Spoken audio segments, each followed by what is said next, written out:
किस्से कहानियाँ।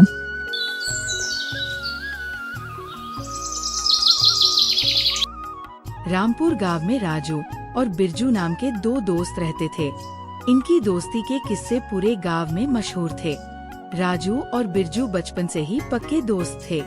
राजू और बिरजू दोनों ही व्यापारियों के दुकान पे मजदूरी करते थे। राजू गांव में एक छोटे से घर में अपनी बीवी सीमा और प्यारी सी बेटी सुमन के साथ रहता था, लेकिन कई दिन से उसके पास कोई काम नहीं था। वो जंगल से लकड़ियाँ काटकर और उन्हें बाजार में बेचकर अपने परिवार का गुजारा करता था। वहीं दूसरी ओर बिरजू का भी एक छोटा और सुंदर सा परिवार था, जिसमें उसकी पत्नी रिंकी और दो छोटे छोटे बच्चे श्यामू और कोमल थे। बिरजू शहर में एक बड़े सेठ के यहाँ नौकरी करके अपने परिवार का पालन पोषण करता था। आप इतना जल्दी घर कैसे आ गए आज? और आपका मुंह इतना उतरा हुआ कैसे है? सब ठीक तो है ना? अरे भाग्यवान, पता नहीं कैसा समय आ गया है। आजकल लकड़ियों का एक गट्ठर भी नहीं बिक पाता। जब से ये गैस के चूल्हे आए हैं, लकड़ियों को कोई पूछता तक नहीं। हाँ जी, दिवाली भी आने वाली है और घर में बिल्कुल भी पैसे नहीं है। आप अपने दोस्त बिरजू से काम के लिए क्यों नहीं पूछ लेते? वह तो शहर में काम कर रहे हैं ना, शायद कोई काम मिल जाए। अभाग्यवान, मैं आज बिरजू भाई के पास जाकर बात करता हूँ। अगर कोई काम मिल जाए तो अच्छा रहेगा। इतना कहकर राजू बिरजू के घर के लिए निकल पड़ता है। बिरजू भाई, घर पर हो क्या? अरे राजू भाई, आओ आओ, आज अचानक कैसे आना हुआ? बिरजू भाई, क्या तुम्हारे यहाँ काम करने की कोई जगह है? मुझे भी कोई नौकरी मिल जाती तो अच्छा रहता। देख राजू, मुझे इस बारे में ज्यादा तो पता नहीं है, लेकिन तुम कल मेरे साथ सेठ जी के पास चलना, हम उनसे बात कर सकते हैं। अगर कोई काम होगा तो तुम्हें जरूर रख लेंगे। चलो ठीक है बिरजू भाई, कल सुबह ही चलते हैं। मुझे किसी भी तरह कोई काम चाहिए। इतना कहकर राजू वहाँ से घर की तरफ चल पड़ता है।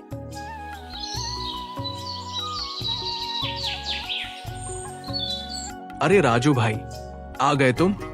चलो फिर सेठ जी के पास चलते हैं। हाँ बिरजू भाई, चलो चलते हैं। दोनों दोस्त काम की तलाश में निकल पड़ते हैं। रास्ता काफी लंबा था, इसलिए उन्होंने जंगल वाला सीधा रास्ता चुना, जिससे वे जल्दी शहर पहुंच सके। कुछ दूर चलने के बाद उन्हें एक बूढ़ी अम्मा दिखाई दी। अरे अम्मा, आप इतने घने जंगल में अकेली क्या कर रही हो?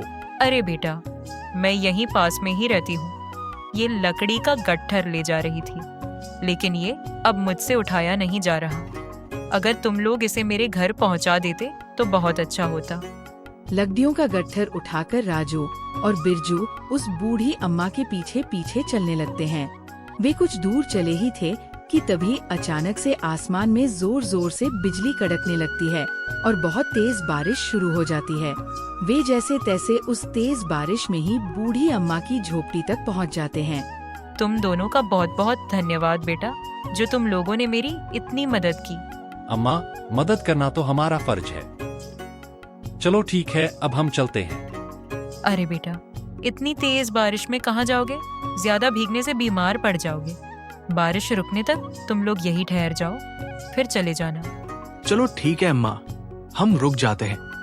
तुम लोग सब्र से भूखे होगे, मैं खाना बना देती हूँ। अम्मा खाना बनाने में लग जाती है। आओ बेटा, खाना बन गया है, खा लो। अरे वाह अम्मा, आपके हाथ में तो जादू है। कितना स्वादिष्ट खाना बनाती हो, सच में मजा आ गया। वैसे तुम दोनों आगे कहाँ जा रहे थे? अम्मा, बहुत दिन से मुझे कोई काम नहीं मिल रहा था, तो शहर में कुछ काम देखने जा रहे थे। अब हमें आज्ञा दीजिए अम्मा, अब हम चलते हैं। तुम लोग बहुत ही नेक दिल के हो। अच्छा रुको बेटा, मैं अभी आती हूँ। थोड़ी देर बाद बूढ़ी अम्मा एक संदूक लेकर आती है। तुम दोनों ने मेरी बहुत मदद की बेटा, और अपनी गरीबी के बारे में बताया, इसलिए मैं तुम्हें कुछ देना चाहती हूँ। यह संदूक लो, इसमें मेरी जीवन भर की कमाई है। तुम दोनों इसे आधा आधा बांट लेना। बूढ़ी अम्मा वह संदूक दोनों को थमा देती है। जैसे ही उस संदूक को खोलते हैं, उनकी आंखें फटी की फटी रह जाती है। क्योंकि वह संदूक सोने के सिक्कों से भरा था। अरे अम्मा, इतने सारे सोने के सिक्के! हाँ बेटा, इससे तुम्हारी गरीबी दूर हो जाएगी। और अब ये मेरे किसी काम का भी नहीं है। तुम दोनों इसे आधा आधा बांट लेना। अम्मा, इस कीमती उपहार के लिए आपका बहुत बहुत धन्यवाद। अब हम चलते हैं। संदूक लेकर दोनों दोस्त घर के लिए रवाना हो जाते हैं। आज वे दोनों बहुत खुश थे। उनके हाथ जैसे एक खजाना लग गया था। दोनों चलते चलते सपने बुनने लगते हैं। मैं इन पैसों से छोटा सा कारोबार खोलूंगा और एक सुंदर सा घर बनाऊंगा। दिवाली भी आने वाली है। अपनी पत्नी के लिए सुंदर सी साड़ी और अपनी बिटिया के लिए नए कपड़े, किताबें और ढेर सारे खिलौने खरीदूंगा। इतने सारे सोने के सिक्के, इससे तो मेरी किस्मत ही बदल जाएगी। मैं तो गांव का सबसे अमीर आदमी बन जाऊंगा। मुझे अब कोई काम करने की जरूरत ही नहीं होगी। पूरी जिंदगी आराम से बैठकर खा सकता हूँ। बिरजू भाई, घर पहुंचते ही हम इन सिक्कों को आधा आधा बांट लेंगे। इन सिक्कों को आधा आधा बांटना यानी मेरे सपनों को आधा आधा बांटना, ऐसा मैं कभी नहीं होने दूंगा। मुझे सारे सिक्के चाहिए। चलते चलते दोनों एक नदी के पास पहुंचते हैं। नदी के पास पहुंचते ही बिरजू के दिमाग में आइडिया आता है। वह राजू को धक्का मार के नदी में गिरा देता है। बिरजू भाई, बचाओ मुझे, मैं नदी में गिर गया। तुम इस नदी में गिरे नहीं हो, बल्कि मैंने तुम्हें धक्का दिया है ताकि सारे सोने के सिक्के मेरे हो जाएं और मुझे बांटना ना पड़े। अरे बिरजू भाई, ये सारे सिक्के तुम ही रख लेना, लेकिन मुझे बचाओ। बिरजू राजू की एक नहीं सुनता और वहाँ से भाग जाता है। बिरजू शाम होते होते गांव पहुँचता है। वह देखता है कि सीमा घर के दरवाजे पर खड़ी राजू का इंतजार कर रही है। बिरजू भैया, राजू जी नहीं आए। वो कहाँ रह गए? वह भी तो आपके साथ ही गए थे ना। वह ठीक तो होंगे ना? हाँ सीमा बहन, हम साथ ही गए थे। सेठ जी ने उसे कल काम पर आने को भी बोल दिया था। इसके बाद राजू वहाँ से चला गया था और मैं तो अभी लौटा हूँ। मुझे समझ नहीं आ रहा कि वह कहाँ है। वो सुबह तक आ जाएगा। बिरजू अपने घर चला जाता है। रात को वह उस संदूक को अलमारी के पीछे छुपा देता है और सो जाता है। उधर सीमा ने पूरी रात अपने पति के इंतजार में गुजार दी। सुबह हो चुकी थी। सूरज अपनी चरम सीमा पर था, लेकिन राजू अभी तक घर नहीं लौटा था। सीमा परेशान होकर बिरजू के घर जाती है। बिरजू भैया, ओ बिरजू भैया, राजू जी अभी तक घर नहीं आए हैं। मुझे समझ नहीं आ रहा कि वह कहाँ गए। वह ठीक तो होंगे ना? बिरजू परेशान होने का नाटक करता है और कहता है, आप चिंता मत करो सीमा बहन, मैं अभी जाकर राजू का पता लगाता हूँ और उसे आपने साथ लेकर आता हूँ। बिरजू झूठा दिलासा देकर वहाँ से चला जाता है और पेड़ के नीचे आराम करने लगता है। सीमा बहन, अब राजू तो कभी वापस नहीं आ सकता। थोड़ी देर यही बैठता हूँ, फिर जाके कह दूंगा कि राजू को बहुत ढूंढा, लेकिन वो कहीं नहीं मिला। फिर सारे सिक्के बेच के इस गांव का सबसे अमीर आदमी बन जाऊंगा। थोड़ी देर बाद वह राजू के घर लौटता है और सीमा से कहता है, सीमा बहन, मैंने राजू को बहुत ढूंढा, लेकिन वो मुझे कहीं भी नहीं मिला। इतना कहते ही राजू सीमा के पीछे से आता है। राजू को जिंदा देखकर बिरजू के पैरों तले जमीन ही खिसक जाती है। अरे राजू भाई, तुम यहाँ कैसे? क्यों बिरजू भैया, मुझे यहाँ देख के तुम खुश नहीं लग रहे? बिरजू कोई जवाब नहीं देता और डर जाता है। राजू ने तो सीमा बहन को सब कुछ बता दिया होगा। मुझे जल्दी यहाँ से निकलना होगा। घर वालों के साथ संदूक को लेकर कहीं दूर निकल जाऊंगा। फिर ये राजू मेरा कुछ नहीं बिगाड़ पाएगा। बिरजू बिना कुछ बोले वहाँ से चला जाता है। हे भगवान, ये सब कैसे हुआ? राजू बच कैसे गया? इसे तो तैरना भी नहीं आता। मुझे आज ही इस गांव से भागना होगा। बिरजू संदूक देखने जाता है और उसे खोलता है।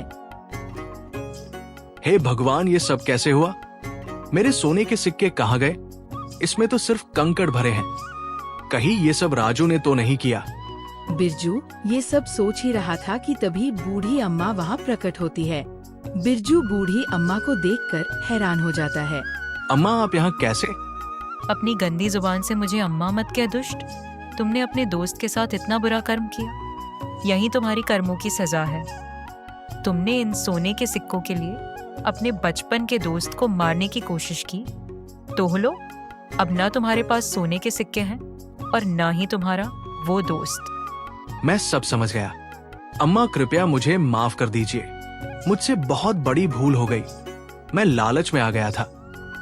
तुमने अपने दोस्त के साथ जो गलत किया उसका फल तुम्हें मिल गया। यही तुम्हारे कर्मों की सजा है। अब इसे भुगतो। इतना कह के बूढ़ी अम्मा वहाँ से चली जाती है। बिरजू अब पछताने के सिवा कुछ नहीं कर पाता। दूसरी ओर राजू सोच रहा होता है, मैं क्या करूं? सीमा को अगर मैं सब कुछ बता देता हूं तो वह तो बिरजू को पुलिस के हवाले कर देगी, और अगर ऐसा हुआ तो उसके बीवी बच्चों का क्या होगा? माना बिरजू ने जो किया बहुत गलत था, लेकिन इसकी सजा बिरजू के साथ साथ उसके मासूम बीवी और बच्चे को भी झेलनी पड़ेगी। नहीं, मैं ऐसा नहीं कर सकता। मैंने क्या क्या सपने देखे थे, लेकिन संदूक तो बिरजू के पास है। मेरे सपने अब कभी पूरे नहीं हो पाएंगे। राजू ये सब सोच रहा था कि तभी बूढ़ी अम्मा वहाँ प्रकट होती है। राजू बूढ़ी अम्मा को देख के चौंक जाता है। अम्मा, आप यहाँ कैसे? आपको मेरे घर का पता कहाँ से मिला? बेटा, मुझे सब कुछ मालूम है। इतना कहते ही बूढ़ी अम्मा अपने जादू से संदूक ले आती है। अम्मा, यह तो वही संदूक है जो आपने हमें दिया था। हाँ बेटा, यह वही संदूक है। लेकिन ये तो बिरजू के पास था। हाँ बेटा, लेकिन बिरजू को जो मिलना था वो उससे मिल चुका है। सोने के सिक्कों के असली हकदार तुम हो। ये संदूक अब तुम्हारा है। इतना कहकर बूढ़ी अम्मा वहाँ से चली जाती है। ये बूढ़ी अम्मा कौन थी? पता नहीं सीमा, मुझे लगा था ये एक आम इंसान है, लेकिन शायद ये एक फरिश्ता थी। अब हमारे सारे सपने पूरे हो जाएंगे। हाँ सीमा।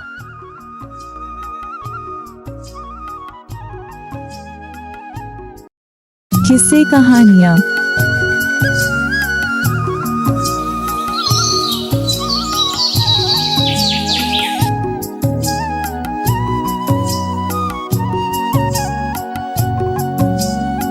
गांव में दो किसान रहते थे जिनका नाम रामू और श्यामू था।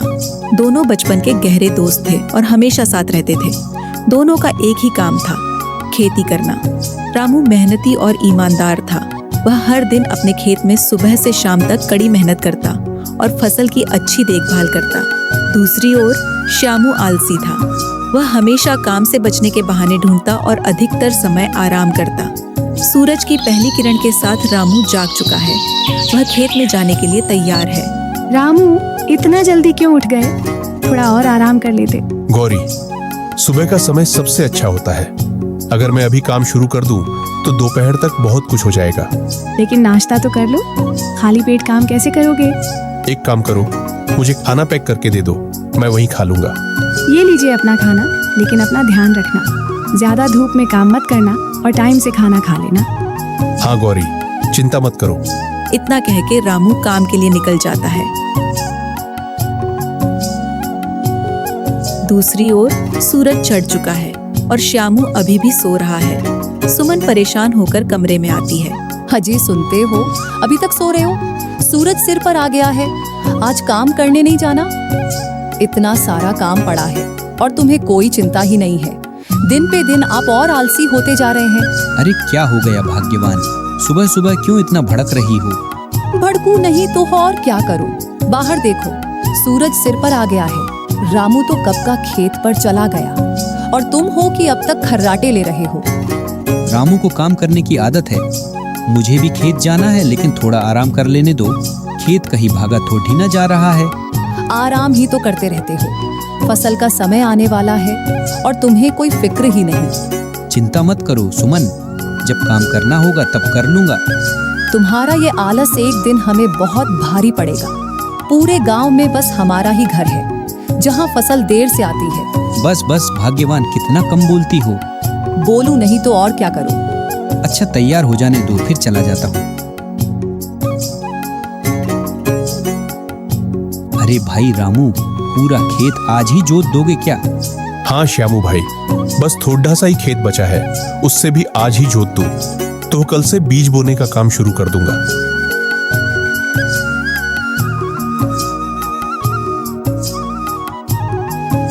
इतनी कड़ी धूप है, इतनी कड़ी धूप में तो काम करना बहुत मुश्किल होगा। एक काम करता हूँ, थोड़ी देर आराम कर लेता हूँ, फिर खेत जोतना शुरू करूँगा।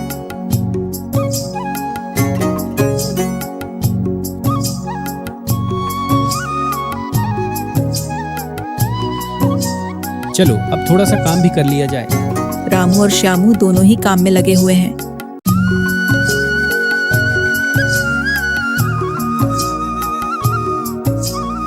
रामू को भूख लग जाती है और वो खाना खाने बैठता है।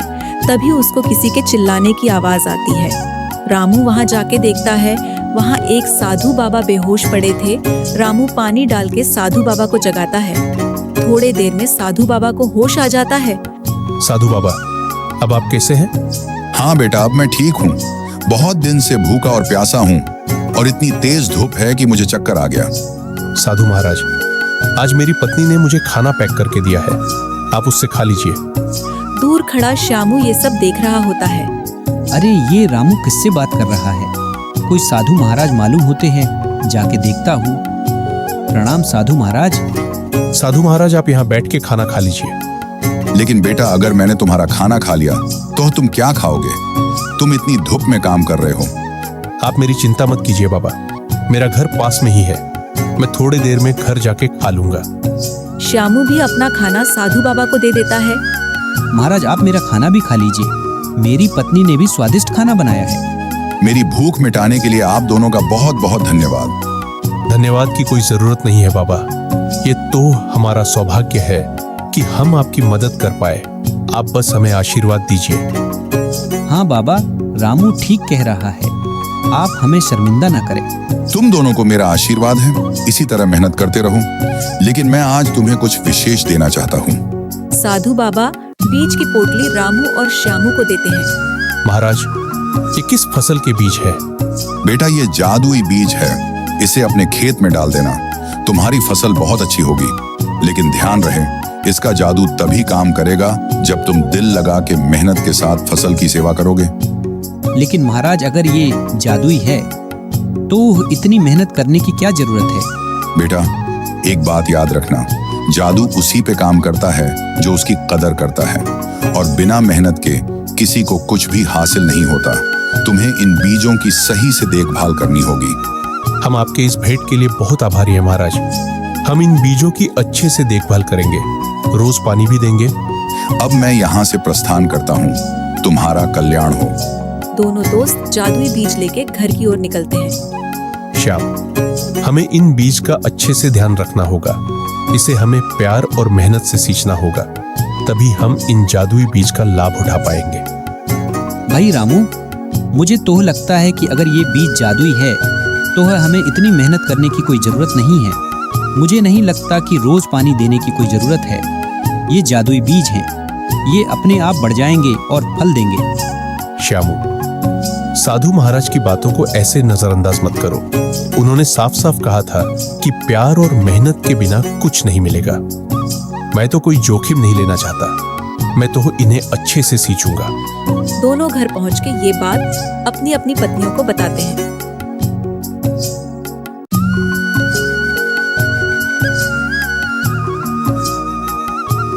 भगवान की हम पे बहुत बड़ी कृपा है कि हमें ऐसे जादुई बीज मिले हैं।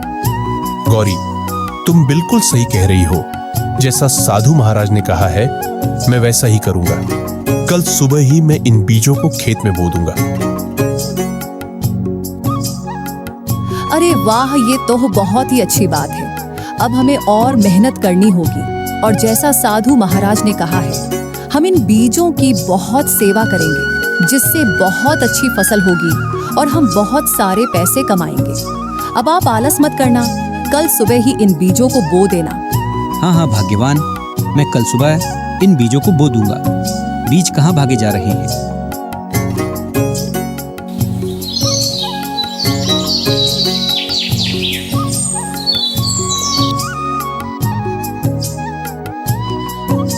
गौरी, हो सकता है आज मैं खेत से थोड़ा लेट आऊं। साधु महाराज ने जो बीज दिए थे, आज उसे बोना है। अगर इस बार अच्छी फसल हुई तो हम लोगों को ज्यादा मुनाफा होगा। मैं जानती थी कि आज आप देर तक काम करेंगे, इसीलिए आज मैंने थोड़ा ज्यादा खाना भी बांध दिया है। जब आपको भूख लगे आप खा लीजिएगा।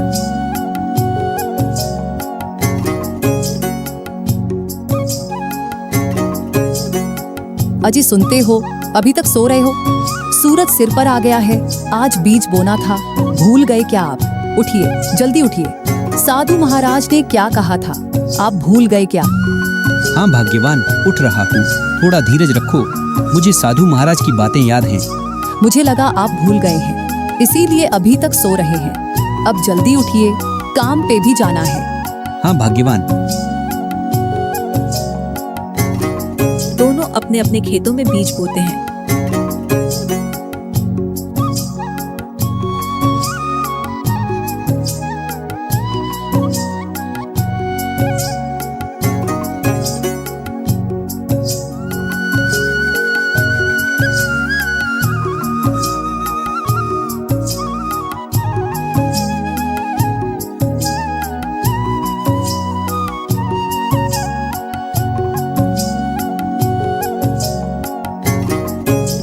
खेत का सारा काम अच्छे से हो गया?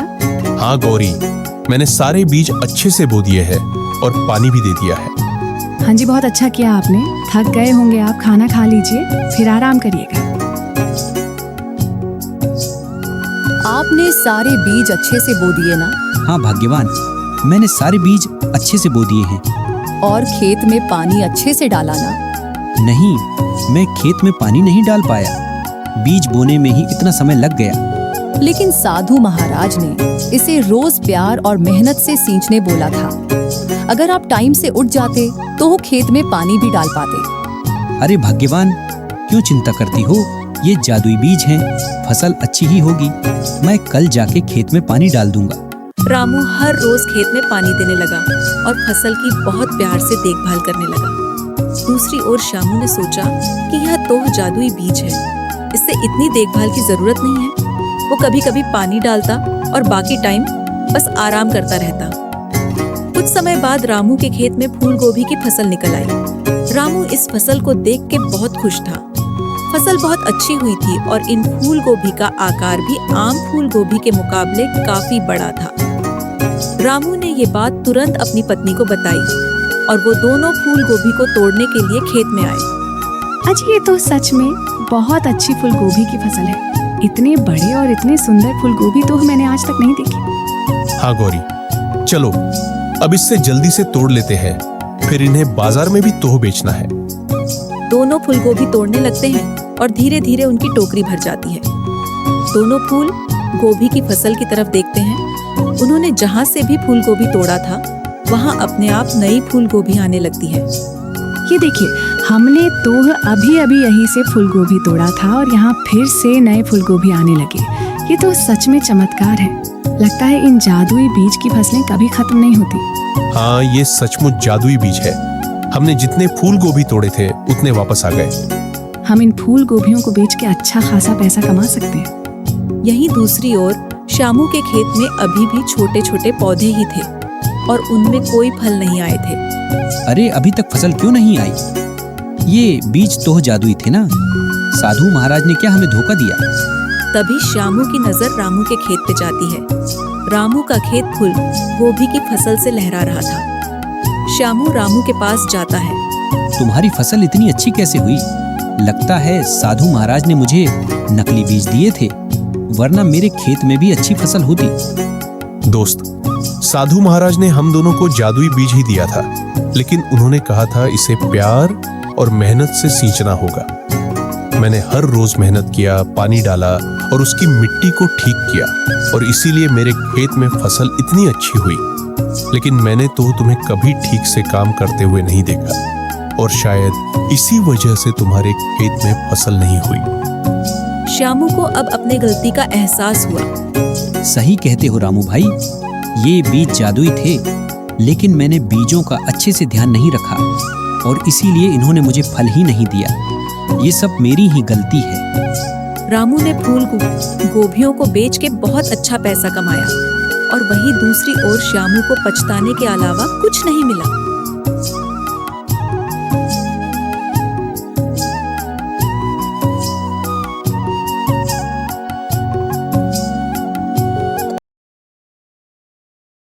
किस्से कहानियाँ।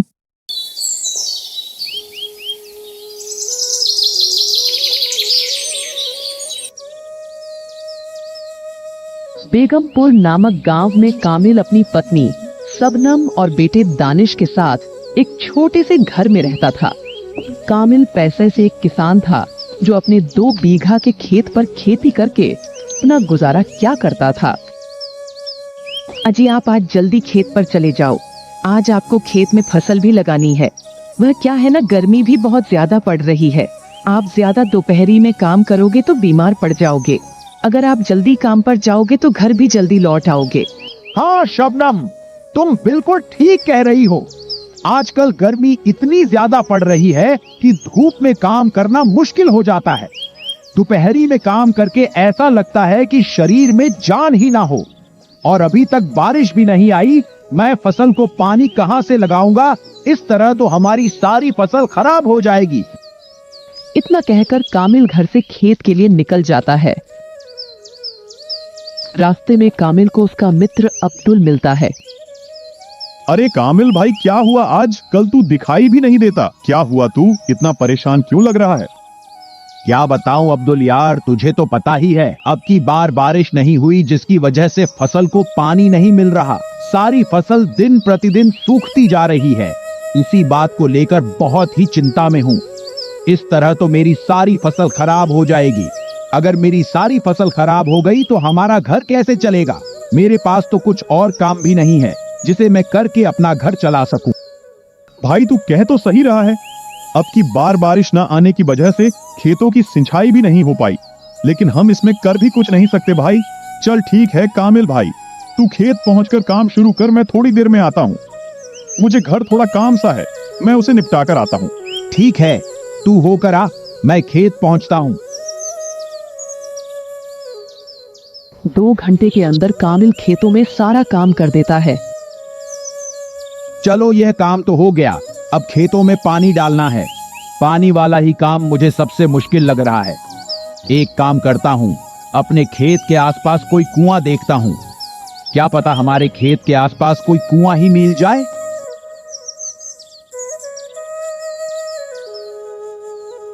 कामिल अपने खेत के आसपास कुआं तलाशने लगता है।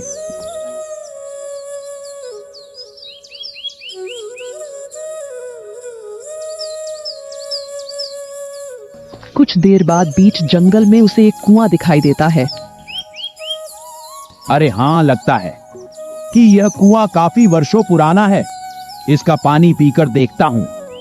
जैसे ही कामिल कुएं के अंदर रस्सी डालता है, वैसे ही पीछे से एक आदमी की आवाज आती है।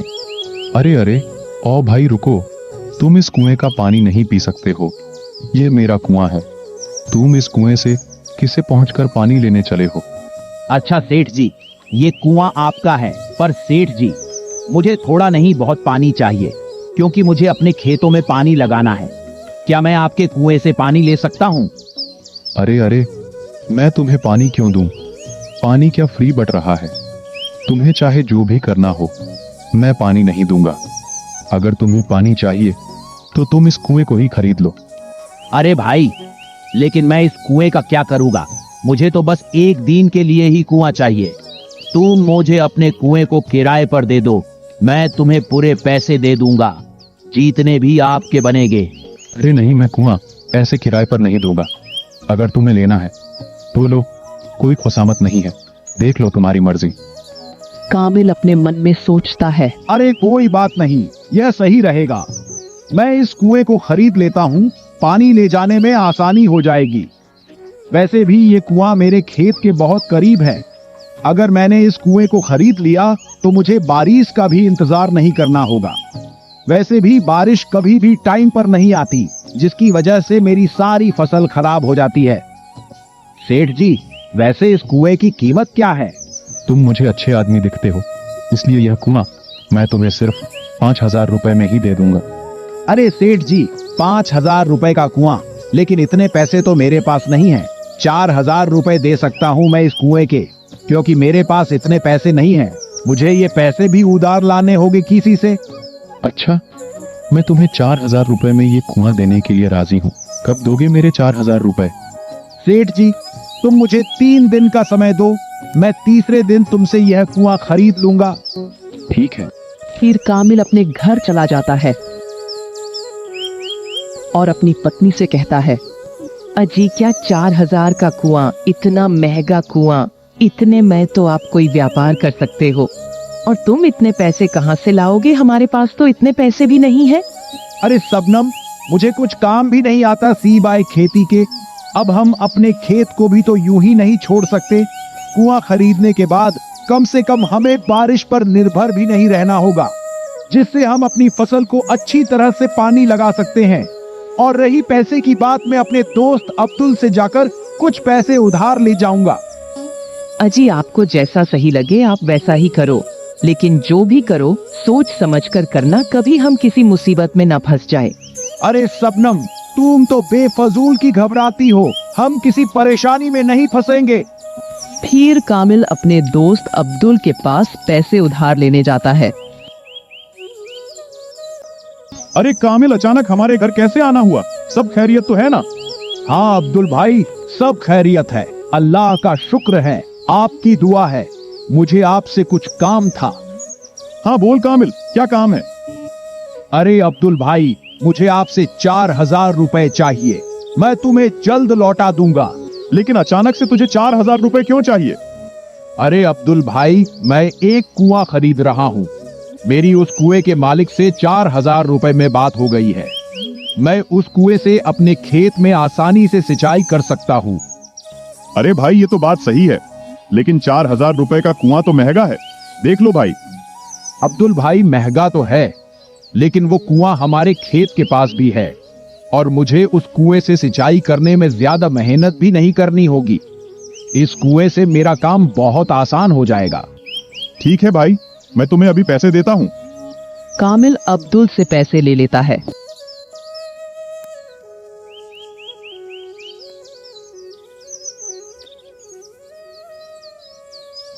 दूसरे ही दिन वह कुएं के मालिक के पास पहुंच जाता है। तुम तो 2 दिन में ही कुआं खरीदने आ गए। मैं तो सोच रहा था कि तुम इस कुएं को खरीदोगे ही नहीं, टाइम से पहले ही आ गए। हाँ भाई, मुझे इस कुएं की काफी जरूरत है, क्योंकि यह कुआं मेरे खेतों के काफी पास है, इसलिए ये कुआं जल्दी से जल्दी ही मुझे चाहिए। कामिल कुएं के मालिक को पैसे दे देता है। जैसे ही कामिल पानी भरने की कोशिश करता है, फिर वो कामिल को रोक देता है। अरे भाई, ये क्या कर रहे हो? तुम पानी नहीं ले सकते। लेकिन क्यों? मैंने तो कुआं तुमसे बिल्कुल अभी खरीदा है। अब ये कुआं तो मेरा हो गया है। हाँ, लेकिन तुमने सिर्फ कुआं खरीदा है, कुएं का पानी अभी भी मेरा ही है, इसलिए तुम मेरा पानी नहीं ले सकते। यह तो आपकी गलत बात है। मैंने कुआं खरीदा है तो पानी भी मेरा ही हो गया। कुछ गलत बात नहीं है। अगर तुझे पानी चाहिए तो पानी खरीद ले। पानी को खरीदने के 4000 और देने होंगे। ऐ खुदा, कहाँ फंस गया मैं, अब मैं क्या करूं? कामिल पूरी तरह फंस जाता है। वह इंसाफ के लिए अपने गांव के मुखिया के पास जाता है। क्या हुआ कामिल, आज तुम्हें हमारी याद कैसे आ गई? मुखिया जी, मुझे इंसाफ दिला दो, मुझे इंसाफ चाहिए।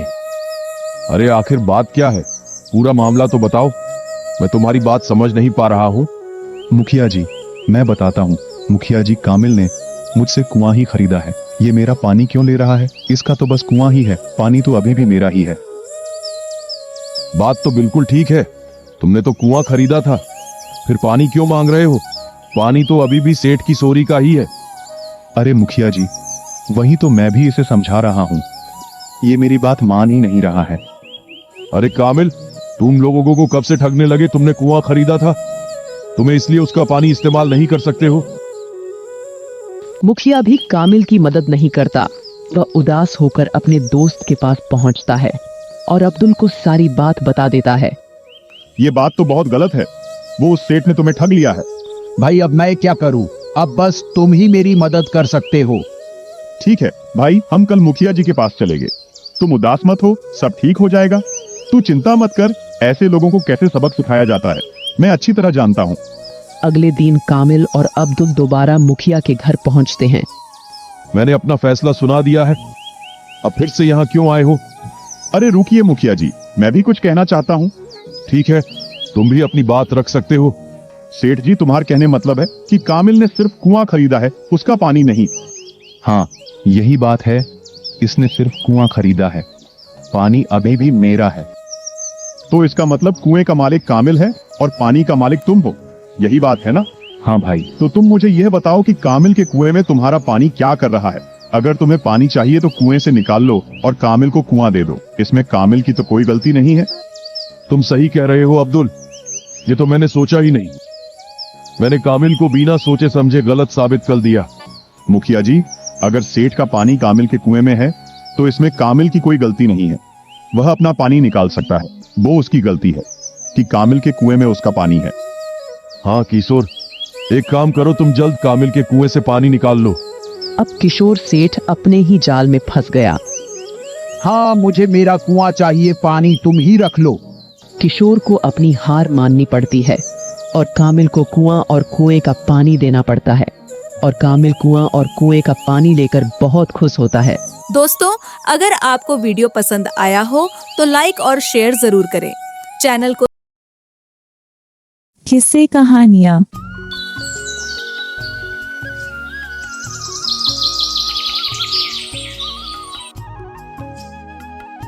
काशीपुर गांव में दो दोस्त नकुल और विसु रहते थे। नकुल और विसु दोनों ही बहुत अच्छे मित्र थे। गांव में उनकी दोस्ती को देखकर सभी खुश हो जाते थे। नकुल बहुत आस्तिक था और विसु बहुत ही परिश्रमी था। उन दोनों ने मिलकर 1 बीघा जमीन खरीद ली। उनका उद्देश्य था खेती करके अमीर होना। विसु ने कहा, देखो भाई नकुल, अगर हम सही से परिश्रम कर सके तो हमारी फसल बहुत अच्छी उगेगी, समझे? हाँ, अगर ऊपर वाले की इच्छा हुई तो जरूर कर पाएंगे। विशु बहुत परिश्रम करने लगा।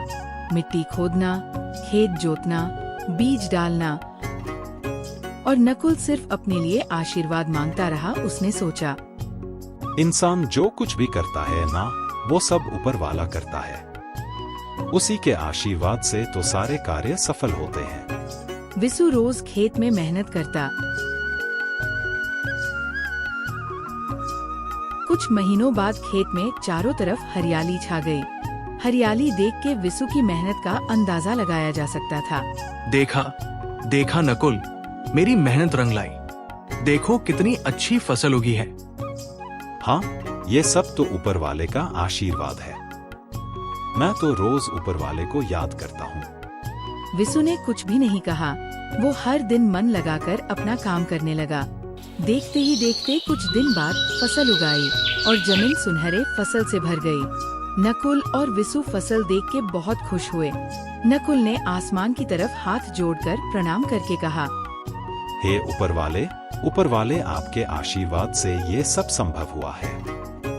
ये सब आपके आशीर्वाद का ही तो फल है। क्यों विसु भाई, कहा था ना, ऊपर वाले के आशीर्वाद के बिना एक पत्ता भी नहीं गिरता, एक पत्ता भी नहीं। अब फसल बेचने का समय आ गया। फसल बेचकर बहुत लाभ हुआ।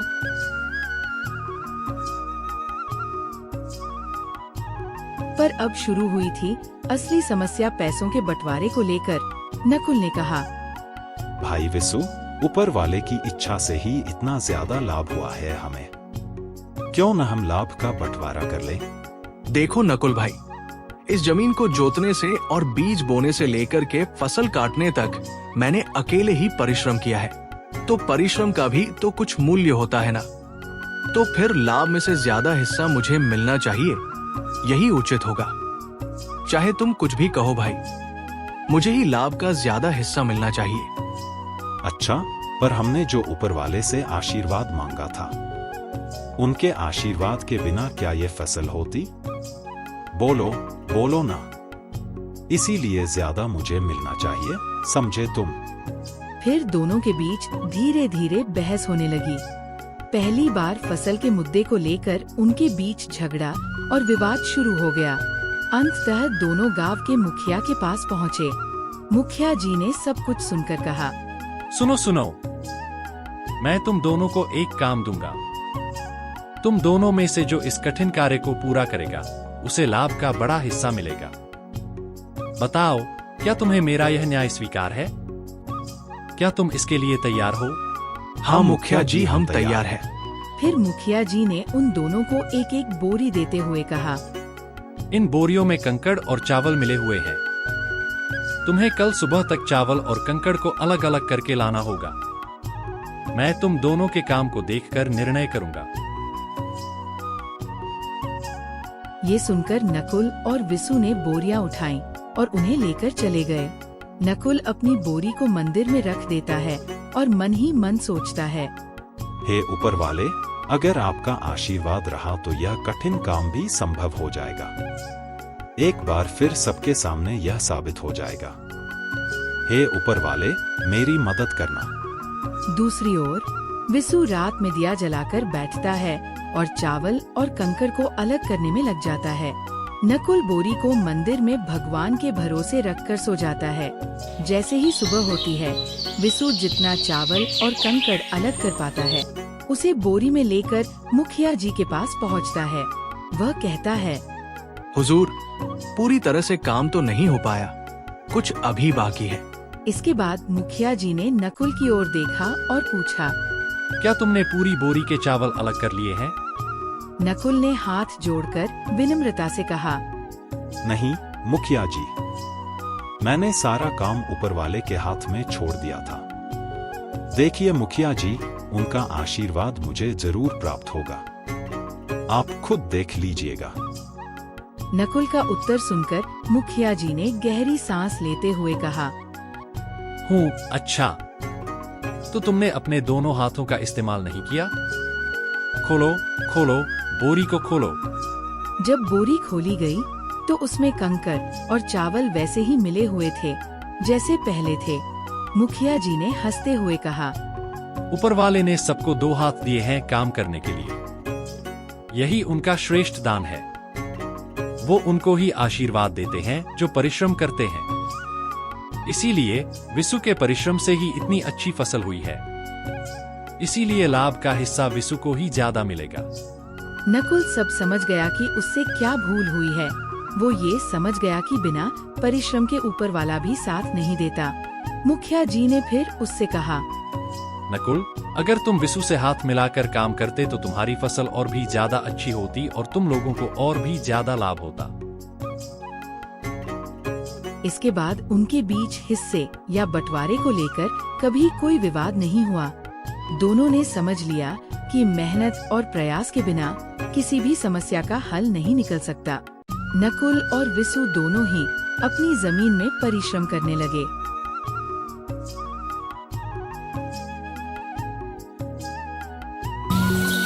किस्से कहानियाँ।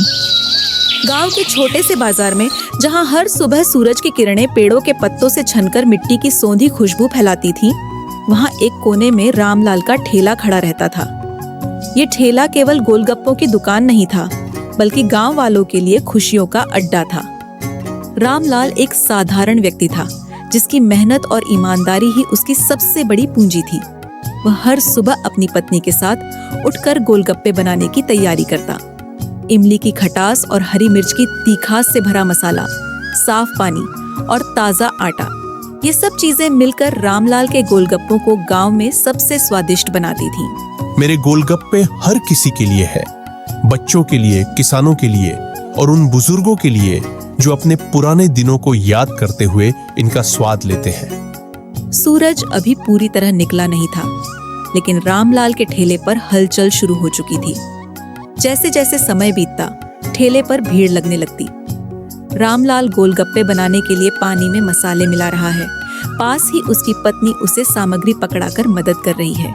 जल्दी करो रामलाल, बच्चे अभी आ जाएंगे, उनका इंतजार करना तो मुश्किल हो जाता है। हाँ, कर रहा हूँ, तू चिंता मत कर, आज सबको खुश कर दूंगा। कुछ ही देर में बच्चों का एक समूह दौड़ता हुआ ठेले के पास आता है। काका, जल्दी से हमें मसालेदार गोलगप्पे दो। पहले बताओ कितने तीखे चाहिए? तुम्हारे लिए खास मसाला तैयार किया है। इतने तीखे कि मुंह में आग लग जाए। तो तुम्हारे लिए तीखा और थोड़ा मीठा, और तुम्हारे लिए बेटा? मुझे मीठा पसंद है काका। आप जानते हो, मेरी माँ कहती है कि ज्यादा तीखा मत खाना। काका, आपके गोलगप्पों का कोई मुकाबला नहीं। हमने मेले में भी खाए थे, पर वो आपके जैसे नहीं थे। अच्छा, ऐसा है? अब जल्दी खाओ और घर जाकर माँ को बताना कि मैंने तुम्हें सबसे अच्छे गोलगप्पे खिलाए। एक बुजुर्ग महिला ठेले की ओर आती है। वह अपने पोते के लिए गोलगप्पे लेने आई है। रामलाल बेटा, आज मेरे पोते के लिए मीठे वाले गोलगप्पे बना दे। वह आज स्कूल से बहुत खुश होकर आया है। माँ जी, आपके पोते के लिए तो सबसे खास बनाऊंगा। तेरे जैसे ईमानदार और मेहनती लोग कम होते हैं बेटा। तेरे गोलगप्पे हमें हमेशा याद दिलाते हैं कि स्वाद सादगी में है। रामलाल विनम्रता से सिर झुकाकर धन्यवाद देता है। दिन भर की मेहनत के बाद रामलाल ठेले से सामान समेट रहा होता है। वह सोचता है कि यह ठेला उसकी मेहनत और ईमानदारी का प्रतीक है। आज फिर सबको खुश कर दिया। यही मेरी असली कमाई है। चलो घर चलें। आज तुमने फिर साबित कर दिया कि सादगी में ही असली खुशी है। अगले दिन सुबह रामलाल ठेले की तैयारी कर रहा है। तभी उसका बचपन का दोस्त मोहन, जो शहर में रहता है, अचानक उसके घर आता है। रामलाल उसे देखकर खुश हो जाता है। अरे मोहन, तू यहाँ कैसे है? इतने सालों बाद तुझे देखकर मन खुश हो गया। चल बैठ। बस यार, सोचा गांव घुमाऊं और तेरे मशहूर गोलगप्पे खाकर देखूं। सुना है तेरे ठेले का नाम अब हर किसी की जुबान पर है। अरे भाई, बस मेहनत करता हूँ। तू बता, शहर में क्या चल रहा है? शहर में? अरे भाई, वहां तो लोग गोलगप्पों पर पैसे बरसाते हैं। सोच, एक प्लेट 50 रुपए की मिलती है और उसमें सिर्फ 4 गोलगप्पे होते हैं। क्या 50 रुपए? और वो भी सिर्फ 4 गोलगप्पे? लोग इतना क्यों देते हैं? क्योंकि वहां स्टाइल और दिखावा चलता है। गोलगप्पे का असली स्वाद नहीं, बल्कि उसकी पैकेजिंग बिकती है। रामलाल मोहन की बातें सुनकर सोच में पड़ जाता है। उसे लगता है कि क्या वह भी ऐसे मुनाफा कमा सकता है। एक काम कर, एक बार मेरे साथ शहर चल। तुझे खुद देखना चाहिए कि लोग कैसे गोलगप्पों पर हजारों रुपए खर्च करते हैं। तुझे भी कुछ नए तरीके सीखने का मौका मिलेगा। ठीक है भाई, मैं कल सुबह तेरे साथ शहर चलूंगा। रामलाल मन ही मन उत्साहित हो जाता है, लेकिन उसे अपने गांव छोड़ने की चिंता भी सताने लगती है। उसकी पत्नी उसे समझाती है, अगर तुझे लगता है कि यह सही है तो जरूर जा, लेकिन अपना ईमान और मेहनत कभी मत छोड़ना। तू चिंता मत कर, मैं बस सीखने जा रहा हूँ। अगले दिन सुबह रामलाल और मोहन शहर पहुँचते हैं। वहाँ की ऊंची ऊंची इमारतें और भीड़ भाड़ रामलाल को हैरान कर देती हैं। भाई, यहाँ तो सब कुछ बहुत अलग है। इतना शोर शराबा, लोग कैसे रहते हैं यहाँ? यही तो फर्क है। अब तुझे असली मजा दिखाता हूँ। चल, गोलगप्पे खाते हैं। भाई, ये क्या है? गोलगप्पे का ठेला या कोई होटल? यही तो बात है, यहाँ स्टाइल बिकता है। देख, अब तू खुद खाकर बता। भाई, ये तो मेरे गोलगप्पों से आधे भी अच्छे नहीं है। और ये 50 रुपए में 4। गांव में तो मैं 5 रुपए में 6 देता हूँ। यही फर्क है दोस्त। यहाँ दिखावा है, स्वाद नहीं, लेकिन लोग फिर भी खरीदते हैं। रामलाल सोच में पड़ जाता है कि क्या उसे भी अपने ठेले को बदलना चाहिए। भाई, मुझे समझ में आ गया। गांव के लोग जो प्यार और भरोसा देते हैं, वो इन महंगे स्टॉल्स पर कभी नहीं मिलेगा। लेकिन अगर मैं अपने गोलगप्पों की कीमत बढ़ा दूं और थोड़ा स्टाइल जोड़ दूं, तो मैं भी मुनाफा कमा सकता हूं। बिल्कुल, यही तो मैं तुझे समझाना चाह रहा था। लेकिन ध्यान रखना, गांव के लोगों का भरोसा मत तोड़ना। भाई, तूने मेरी आंखें खोल दी। मैं अपने ठेले को नया रूप दूंगा। बस इतना ध्यान रखना कि तू अपने असली स्वाद और ईमानदारी को मत खो देना। होगा भाई, मैं ऐसा कुछ नहीं करूंगा। गांव लौटने के कुछ दिन बाद रामलाल ठेले पर बैठा ग्राहकों की भीड़ को देख रहा है, लेकिन अब उसके मन में कुछ बदलाव आ चुका है। मोहन की बातों और शहर के अनुभव ने उसके लालच को जन्म दे दिया है। वह सोचता है कि वह भी अपने गोलगप्पों की कीमत बढ़ाकर ज्यादा कमा सकता है। अगर शहर में लोग 50 रुपए में 4 गोलगप्पे खा सकते हैं, तो मैं भी अपनी कीमत बढ़ा सकता हूँ। लोग मेरे स्वाद के दीवाने हैं, वे ज्यादा पैसे देने से मना नहीं करेंगे। रामलाल, ध्यान रखना, गांव के लोग तुझे प्यार करते हैं, लेकिन अगर तू ज्यादा लालच करेगा तो सब दूर हो जाएंगे। तू चिंता मत कर, मैं बस थोड़ी कीमत बढ़ा रहा हूँ, सब समझेंगे। अगले दिन से वह गोलगप्पों की कीमत 5 रुपए से बढ़ाकर 10 रुपए कर देता है। काका, आज 10 रुपये क्यों? पहले तो 5 रुपये में मिलते थे। बेटा, सामान महंगा हो गया है, मुझे भी अपने परिवार का ख्याल रखना है।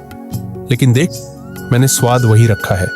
तू खाकर बता, रामलाल, ये क्या दाम बढ़ा दिए? अब हम रोज कैसे खाएंगे? भाई देखो, शहर में तो लोग 50 रुपए देते हैं, मैंने तो बस थोड़ा बढ़ाया है, लेकिन मेरा स्वाद वही रहेगा।